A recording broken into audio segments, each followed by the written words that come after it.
Welcome Bapak, perkenalkan nama saya Dr. Fatir. Di sini saya dokter yang berjaga di saat ini. Di sini saya ingin sebelum mencatat identitas Bapak ya. Boleh. Dengan Bapak siapa Pak? Dengan Bapak Ahmad. Bapak Ahmad. Di sini berapa Pak? 21. 21 tahun. Oke, tinggal di mana Pak? Di Kemangcaya. Oke.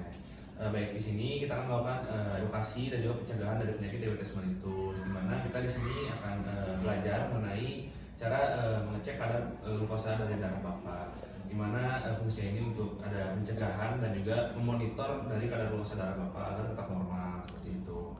Nah, kita bisa mengecek kadar glukosa darah dari Bapak atau dari kita sendiri dengan menggunakan alat glukosameter. Di sini kita ada alatnya glukosameter dan juga ada ada lancetnya juga di dalamnya. Nah, di sini pertama kita pasti harus cuci tangan terlebih dahulu dengan menggunakan WHO. Kemudian setelah itu kita bisa memilih jari yang akan diambil darahnya Pak. Di sini ada jari tengah, dari mana kemudian jari kelingking. Di sini sebelum melakukan pengambilan darah, kita persiapkan alcohol swab. Kita bersihkan area yang akan diambil darahnya. Apabila sudah, kita bisa memilih dari 1 sampai 5 ini. Ini tergantung dengan ketebalan dari kulit Bapak.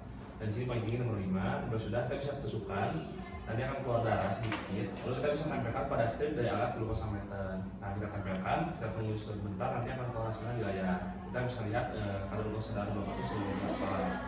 Nah, pemeriksaan ini bisa kita lakukan sesudah makan, kemudian 2 jam setelah makan, ataupun sebelum tidur Pak. Itu apabila rutin lebih bagus lagi Pak, supaya lebih termonitor. Dan nanti bisa dikonsultasikan ke saya Pak, seperti itu. Nah, kemudian di sini setelah itu kita bisa melakukan pencegahan dari hipoglikemi. Tadi kan untuk mengecek kadar glukosa darah, dan ini untuk pencegahan hipoglikemi. Hipoglikemi itu artinya ketika tubuh kita itu kurang gula Pak ya, alias lemes ya Pak kalau bahasa awamnya. Di sini hipoglikemi itu ada 2, ada otonomik dan juga sama neuroglycopenic. Di sini kalau di otonomik ini tandanya ada rasa lapar, kemudian ada berkeringat, gelisah, ada juga kebal Pak ya, rasa baal. Nah, kemudian gejalanya juga ada pucat, terus ada tachycardia itu tekanan darah yang meningkat. Nah, untuk neuroglycopenic tandanya ini ada lemah, lesu seperti itu Pak. Kemudian bisa kita juga pandangan kita tuh menjadi blur gitu Pak, blur dan juga pandangannya menjadi gelap untuk neuroglycopenicnya. Nah, setelah itu kita bisa beri makanan yang mengandung karbohidrat yang sederhana Pak, supaya si gula yang kurang ini dapat dibantu atau digantikan dengan cepat dengan karbohidrat yang sederhana ini, seperti ada nasi, roti, gandum dan lain-lain Pak, masih banyak. Nah, kemudian kita bisa menghindari makanan yang tinggi lemak Pak ya, karena itu bisa menghambat lah, atau bisa menjadi hipoglikemi kembali. Maka perlu karbohidrat Pak ya, karena butuh gula. Nah, kemudian kita bisa memberikan gula juga Pak, air gula seperti gula cair, kita masukkan dalam air, kita aduk. Nah, kita bisa meminumnya untuk hipoglikemi yang ringan. Ya. Nah, apabila hipoglikemi berat, kita bisa menghentikan obat anti diabetes Pak. Itu karena dapat bisa menyebabkan lebih parah gejalanya Pak. Kemudian setelah itu kita bisa membawa ke fasilitas kesehatan terdekat supaya nanti bisa ditangani lebih lanjut oleh tenaga medis seperti itu Pak ya. Nah, kemudian kita juga bisa makan gula ini sangat bergantung pada nutrisi. Maka dari itu di sini ada jalan Pak ya, di sini ada gambar dari piring berbentuk huruf T. Di sini kita bisa lihat, di sini tuh setengah piringnya ini terdiri dari sayuran dan juga buah Pak. Bisa kita lihat, sayurannya ada macam-macam.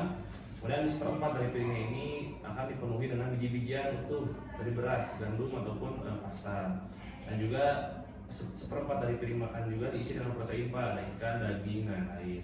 Ini anjuran supaya gizinya itu terpenuhi Pak, gizi dari Bapak itu, maka tidak akan ada hipoglikemi seperti itu.